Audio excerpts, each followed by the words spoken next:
ang mga magtutulungan sa misyon na ito.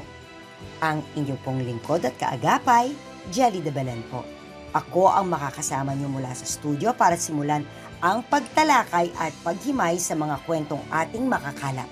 Sherilyn Reyes Tan. Pero sa gitna ng magagandang tanawin na ito, meron tayong mga kababayan na nagsastruggle para maitawid ang kanilang pang-araw-araw na buhay. Patricia Tumulak.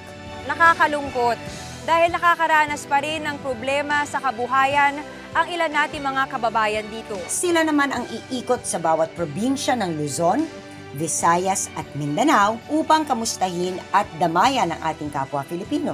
Sasamahan din tayo ng mga eksperto na magbabahagi ng kanilang kaalaman sa bawat issue. At si Manoy Wilbert T. Lee, siya ang mangunguna sa ating panel of experts sa desisyon upang resolbahin at aksyonan ang mga problema at pagsubok ng ating mga kababayan. Nakaka-overwhelm. Ito yung gusto natin. Tulungan natin sila. Nakakagawa tayo ng difference sa buhay ng mga tao. Good morning mga kapuso! Isa na namang umaga na puno ng modern day bayanihan ang hatid namin sa inyo today. Good morning, Manoy! Good morning, Jelly. Good morning, mga kapuso.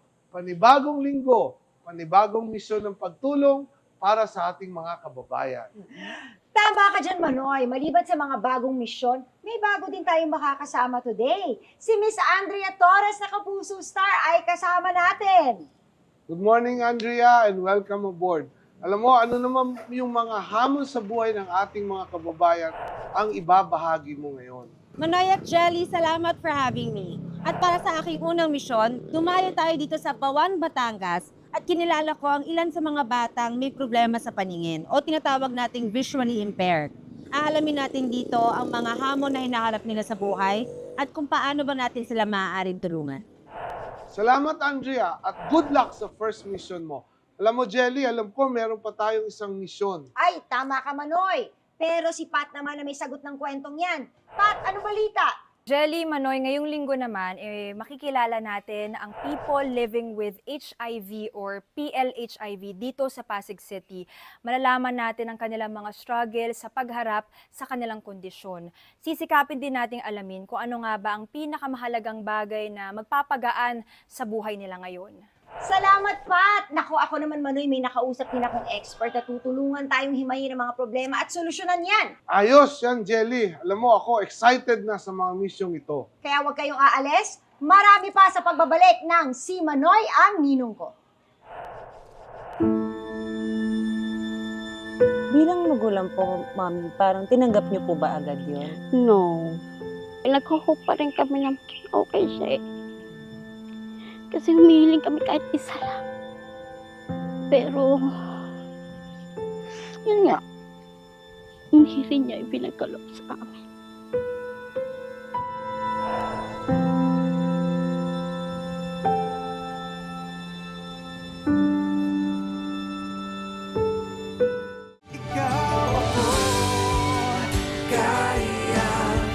Ipanalo, winner tayo lahat. Jelly, kumusta na yung mission ni Andrea? Ayan, alamin na natin mismo kay Andrea sa Batangas pa. Andrea! Magandang araw mga kapuso. Ngayong linggo, dayuhin natin ang Bawan, Batangas. Ang ating pakay, kilalanin ng mga batang sa kabila ng kanilang kapansanan ay patuloy pa rin pong nangangarap ng isang magandang bukas. Ang Batangas ay ang second richest province in the Philippines. Popular na tourist destination dahil na rin sa magagandang beaches. At proud sa kanilang 96% literacy rate. Sa kabila nito, may ilang napag-iiwanan sa kanila, ang mga kabataang visually impaired. Sa Pilipinas, milyon-milyon nating mga kababayan ang visually impaired o may problema sa paningin. Pinakamarami sa kanila, nasa mahigit 1 milyon, ay yung may mga katarata. Ang iba naman ay glaucoma at yung mga nagkakomplikasyon dahil sa diabetes. Kaya isa sa mga health concerns sa ating bansa ang visual impairment. Kadalasan, hindi sila nakakapag-aral dahil sa kakulangan ng eskwelahan at mga kagamitan na tutugon sa kanilang special needs. Hi, Mami Lota. Ako po si Andrea. Pwede ko po ba tanungin kung pang ilang anak niyo po si Baste?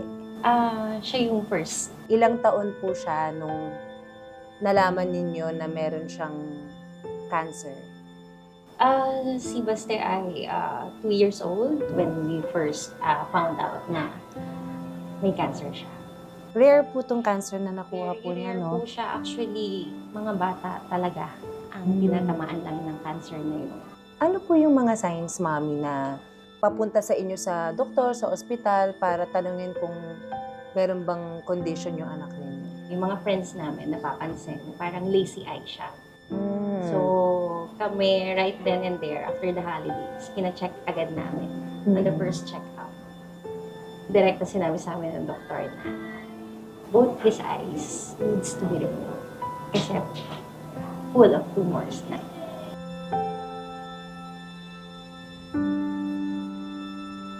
Wala nang nakikita si Baste. But as parents, hindi kami naniniwala. The doctor advised us na medyo urgent yung situation. Kailangan na i-remove yung isang eye immediately. Nag-okay naman kasi yung tumor, mawawala, babalik, mawawala, babalik. We have to make a decision to remove also the other eye. Mami, ano po yung mga fears ninyo para kay Baste? Paano siya lalaki in the society? Paano siya magpa-function? Lalo na pag dumating yung time na wala na kami. Tao. So, yun yung mga fears namin. Ano po yung mga ginagawa nyo ngayon na hindi nyo ginagawa before para mas matulungan si Baste? Our friend referred us here sa center. Nakita namin yung development niya na, kayo pala to ng anak ko, hindi namin alam. Actually, kami nga, hindi namin inisip na pwede pala makapag-aral si Baste. Grade 1 na po siya ngayon naman. Mag-grade 1 na siya, teacher. Hindi kami makapaniwala. Parang sobrang saya namin. Talaga ba? Kasi milestone for him. Kasi nga, we were not really expecting anything. Sa Deaf and Blind Foundation of the Philippines, maraming salamat po for your advocacy to help children with special abilities. Ang message po namin is sana mag-expand pa kayo ng marami para maraming matulungan pa sa mga program na ginagawa. Hindi naman lahat ng visually impaired ay hindi na nabibigyan ng oportunidad matutong mabuhay ng normal. May iba na hindi na naging hadlang ang kawalan ng paningin para matuto ng motor and life skills. Ang iba naging achievers pa. Nagagawa nila ang mga bagay na sinasabing hindi nila kayang gawin. Pero kahit nakapag-aral sila, hindi pa rin sigurado ang kanilang kinabukasan. Lalo pat hanggang ngayon, biktima pa rin sila ng diskriminasyon. Mami Hasmin, so ako po si Andrea. I heard na ever since talaga parang number 1 sa puso ninyo maging nanay. Talagang gustong-gusto niyo raw magkaroon ng maraming anak. Opo. Ano ang kwento nito, Mami? Hindi, kasi yung husband ko po is only child. So, pang ilan po si Gadiel sa mga anak ninyo? Pang-apat po. Siya po ang bunso. Yes po, bunso namin. At ngayon po, ilang taon na po siya? 12. Paano nyo nalaman na meron siyang problema sa eyesight? Ano yung mga naging struggles niyo doon? Bali po, kasi nga premature baby siya. 1 month, nung mailabas namin siya ng hospital, diniretso namin siya sa opta para ma-check ang mata niya. Nung ma-check na ng opta, nakita niya na dumurugo Dumudugo po yung mata. ang mata ni Gadiel. Nagputukan yung mga ugat. Then, tinurukan yung mata niya. Tumuloy pa rin yung pagdurugo ng mata niya. So, ini-negative na kami ng doktor. Bilang magulang po, Mami, parang tinanggap niyo po ba agad yun? No. Nag-try pa po kayo ulit sa Yes. iba pa pong Doctors, hospital? kahit faith healer, may hope. Nag-hope pa rin kami na okay siya eh. Kasi humihiling kami kahit isa lang. Pero, yun nga, hindi rin niya ipinagkaloob sa amin.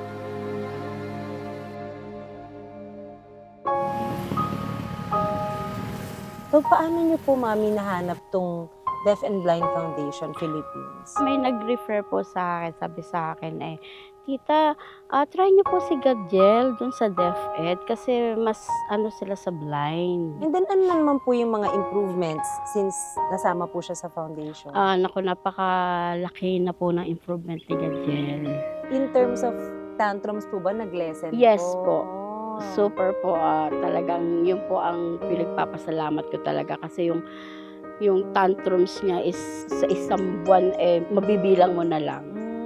Yes po, lalo na fine motors, then swimming. I heard parang professional level nga daw mag-swimming. Magaling siya then yung maliit na improvement na nakikita ko sa kanya, napakalaking gaan na para sa akin na super saya ko na. Yun po. Ano po ang message ninyo para sa kanya? Andito lang ako sa kanya. Ako yung magiging mata at saklay niya. Ako yung sandigan niya. Basta nandito lang ako para kay Gadiel. Mami, saludo po kami sa inyo. Dahil yung effort nyo talaga para sa anak nyo at yung pagmamahal nyo para sa anak nyo, napakalaki. At gusto ko lang sabihin na naniniwala ako na binibigyan tayo ng mga ganitong family members kasi capable tayo ng ganito kalaking pagmamahal. Yes. And I'm so proud of you, Mami. And proud of Gadiel. Thank you.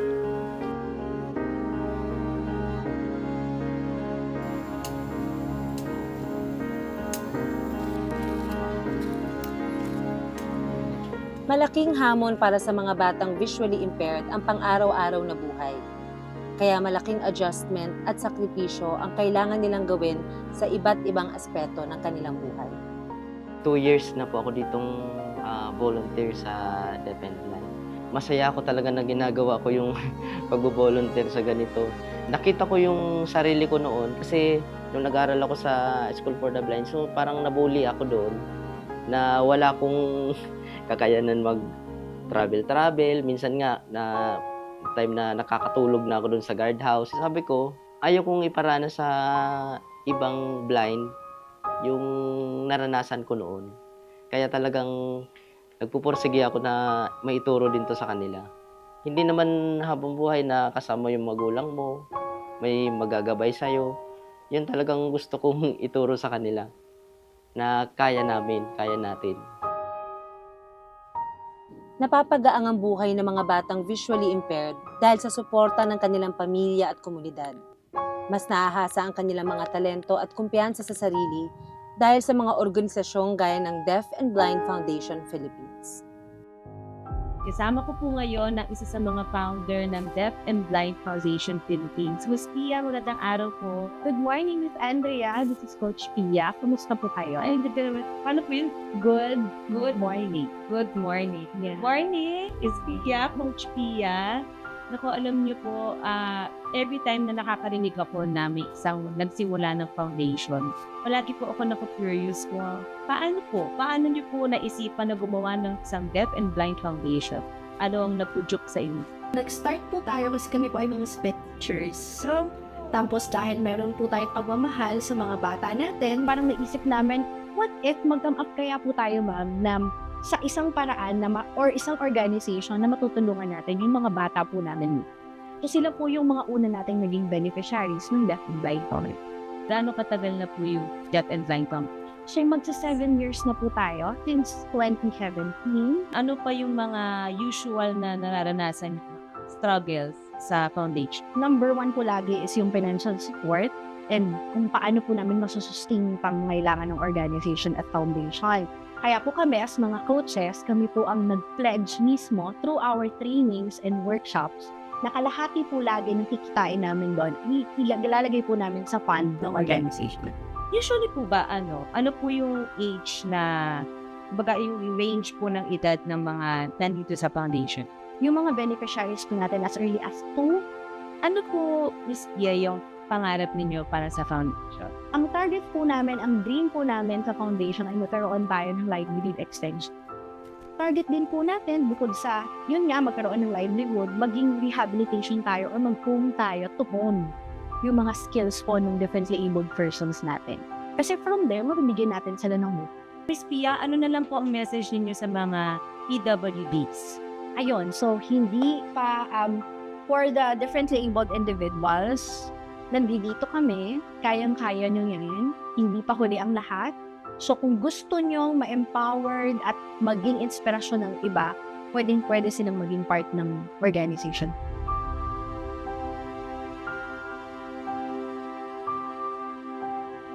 Mahirap ang buhay ng mga batang visually impaired. Pero sa kabila nito, patuloy pa rin silang lumalaban at nagpapakatatag para sa magandang kinabukasan. Balik sa inyo, Jelly at Manoy Wilbert. Manoy, para mas maliwanagan tayo tungkol sa visual impairment, may mga kinausap akong experts.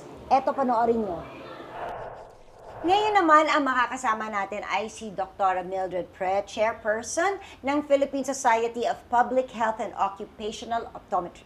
Hello po! Hello, Ma'am Jelly. Magandang umaga. Pag-usapan po natin yung ating kwento today. Nakita niyo naman po, no? Medyo challenging yung mga bata. Kayo ang unang nakakakita ng mga may eye condition. Siyempre, muna, papatingin sila dito. Baka mamaya may grado lang yung mata. Pero sa pag-check ninyo, I'm sure may mga nakikita kayo, may nadidiscover kayo sa mga pasyente ninyo na nagpapasukat lang ng salamin. Yung pala, mas matindi pa pala ang issues nila. Paano niyo po tinutulungan? Basically, we start from the objective test. I-check muna namin yung mata nila. Physical na ganyan. We'll check by normal or from abnormal. Baka mamaya nagduduling or nagbabanlag. So, yun muna yung basic namin. And then, we check and we assess yung visual acuity. Doon natin malalaman kung malabo ang kanyang mata o hindi.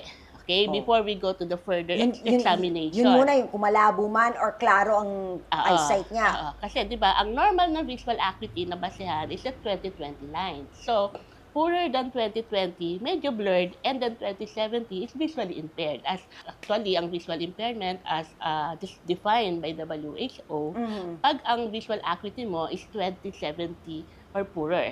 Okay? Yeah. So, na nakasalamin ka na nun, if ever, no? Yeah, pwede. And then, yun yung mga hindi na siya pwedeng mag-drive or hindi na silang pwedeng lumakad. Yung ba yung tinatawag na legally blind? Yung mga, yung ba yung... Pagka wala nang nakita.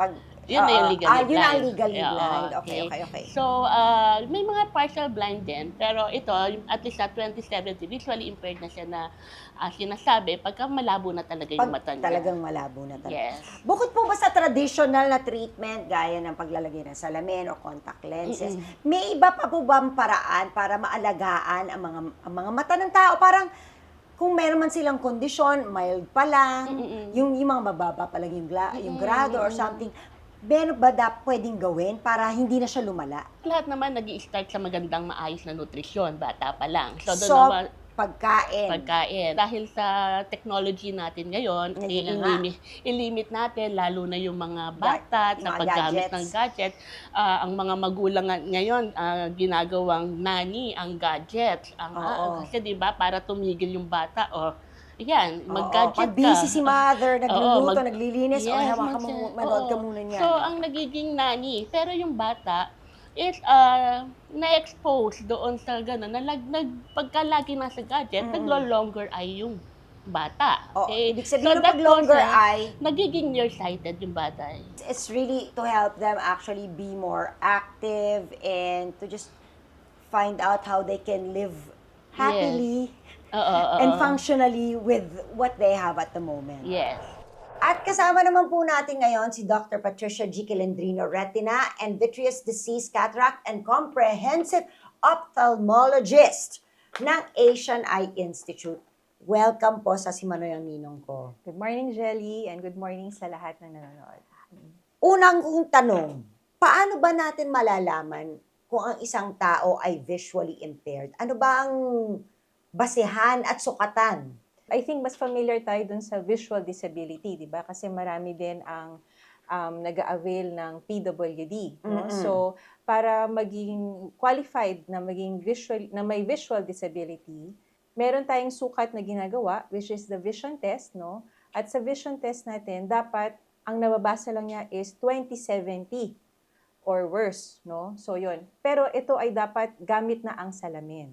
So, kapag hindi pa rin niya nakikita ng malinaw, nakasalamin na siya, yes, ang more than Maaaring- 2070, Yes. Mas malabo sa 2070, malamang meron siyang visual disability. Impairment. Yes. or Visual impairment. Yes. so yun na yun. And usually, syempre, mas malala yun dun sa mga persons with disability na may visual problems, right? Yes. So gaano ba kalaking health concern itong visual impairment? I mean, now that we know what it is, Yes. parami ba ng paramihan taong merong ganitong problema ngayon? Sadly, oo eh. Ang visual impairment, marami kasing levels yan. So, pwedeng mild lang, pwedeng very severe, na umaabot na talaga sa Sa disability, or even sa blindness, yes. Yung mga pinanood natin, bata pa eh. Yes, yun naman. Iba naman ang for kids, no? So, ang mga bata, maaaring ding magkaroon ng panlalabo sa mata. Unang-una, ang pinaka-common is grado. Pero yun, mapasalamin na naman yun, basta maaga magsalamin.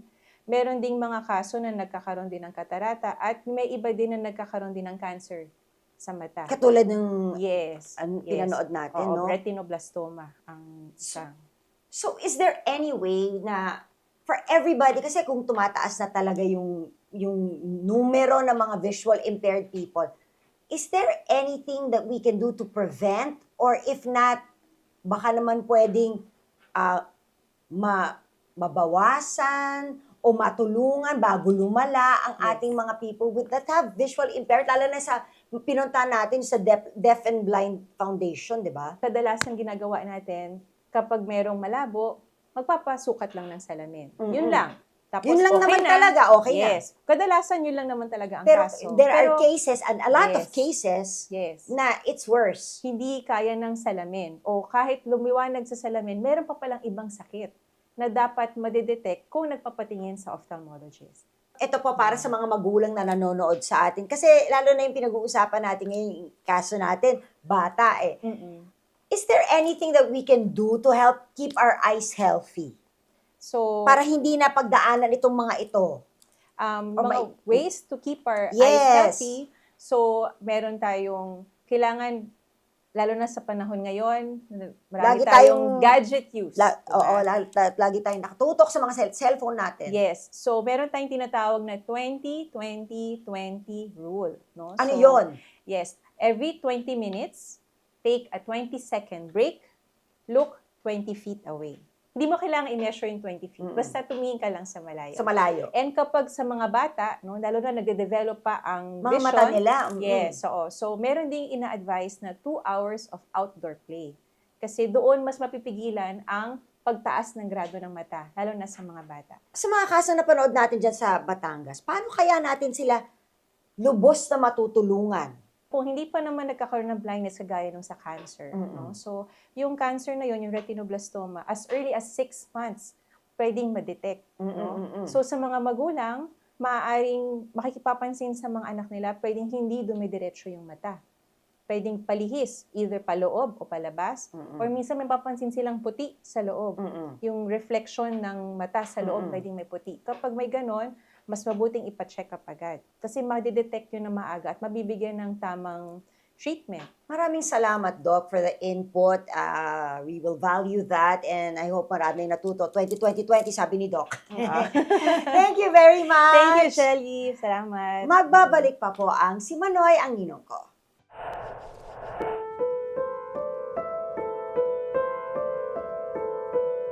Maaari ba namin malaman kung saan mo nakuha yung HIV? Bali, pinaka-history ko is blood transfusion. Blood transfusion mo nakuha. Yes po. Nung mga anak po ako sa panganay ko kasi nasalina na ko ng dugo.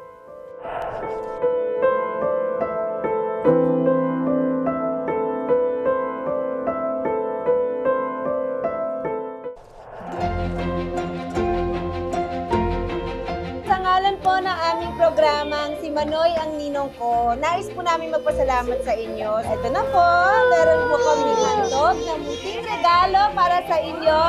Ready na ba? Yes! Let's go!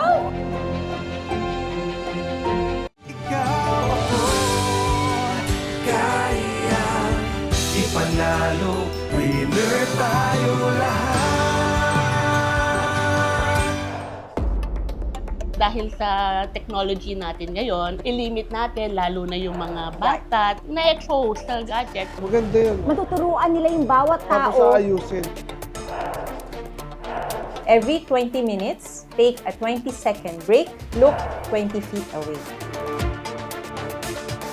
Nangyayari yung pag-transmit ng infection during the delivery. Sige. Magkaroon tayo ng comprehensive sexual health, mental health, and SOGSC na education sa curriculum. At pinaka-importante yung long-term plan dyan is for you to make sure that you have a good relationship with your treatment mom.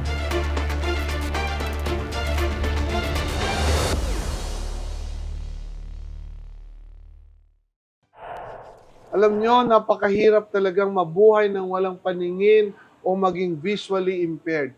Hindi rin madali ang pinagdadaanan ng mga PLHIV dahil sa nakakabit na stigma ng kanilang sitwasyon. Matapos nating marinig ang kanilang mga kwento at ang paliwanag ng mga ekspertong nakausap mo, Jelly, tungkol sa sitwasyon nila, tayo naman dito sa Simanoy, ang ninong ko ay may munting handog para mabawasan ang bigat ng kanilang pasanin sa buhay.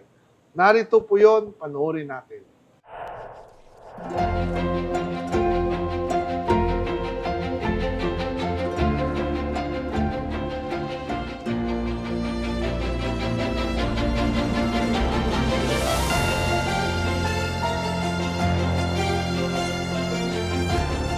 Sa ngalan po ng aming programang Si Manoy ang Ninong Ko, nais po namin magpasalamat sa inyo sa inyong paghatid ng inyong natatanging kwento. Nakita po namin ang pagsisikap ng Deaf and Blind Foundation Philippines na tulungan ng mga batang to na makamit ang kanilang mga pangarap at magkaroon ng magandang bukas. At ang inyong dedikasyon po, gusto namin syempre din pong tapatan ng pagtulong dahil sobrang po kami na-inspire, sobrang po kami napabilib sa mga efforts ninyo. Kaya eto na po, meron po kami handog na munting regalo para sa inyo. Ready na ba?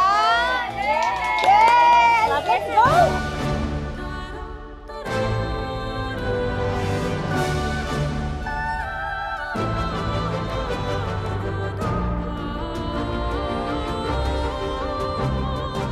Wow! Ganda to open. Gonna open it? Lego! Lego! Big Lego! This is small leg. You're happy? Are you happy, Kuya? Are you happy, Baste? Are you happy? Yes or no? Yes!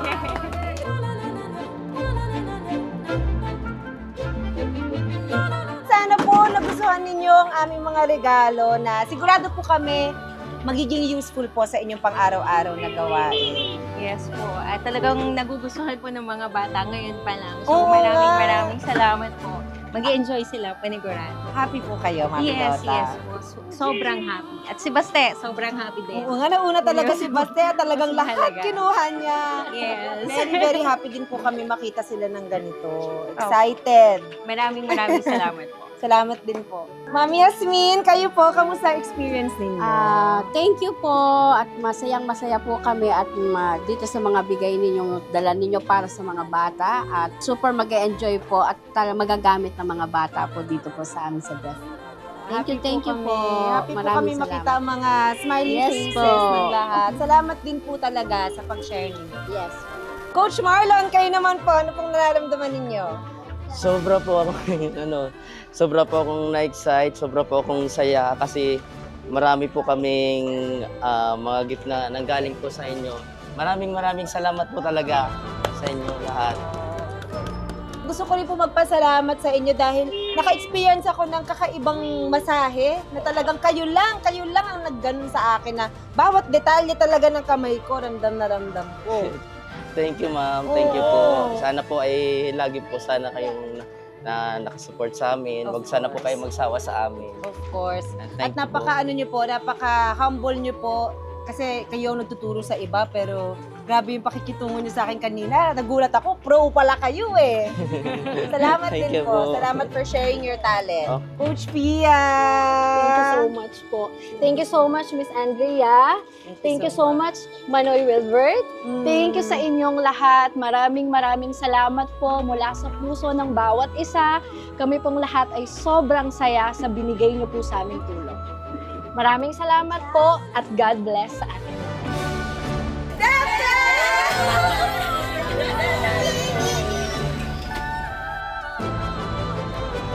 Mahirap ang buhay, pero mas mahirap ang buhay para sa mga batang nawalan na ng paningin. Bakas sa kanilang mga mukha ang takot at pangamba para sa kanilang kinabukasan. Hindi man sila sumusuko sa laban ng buhay, kailangan pa rin nila ng masasandalan. Saludo po kami sa inyong katatagan.